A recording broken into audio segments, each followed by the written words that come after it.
Sí, nosaltres des de Compromís el primer és saludar a la gent que ens acompanya en el plenari d'avui i els que es aconsegueixen per la ràdio,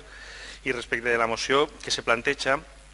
que tenim que recordar que en la comissió se va acordar que no seria tant una moció del Partit Socialista, sinó que se feia conjunta de tots els grups polítics.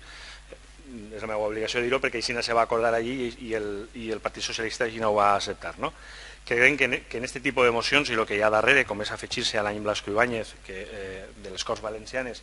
que és un pas endavant per a cobrir una injustícia que s'ha fet en un autor valencià que en el seu moment va ser pioner de les seues obres per a ser fetes en pel·lícules, no? Los Cuatro Jinetes de l'Apocalipsis va estar rodada per Rodolfo Valentino en el seu moment, quan cap autor espanyol probablement havia estat rodat als Estats Units, i que no sabem quina arte de l'arte dir-lo, que en la cultura i en la societat valenciana sempre ha estat un autor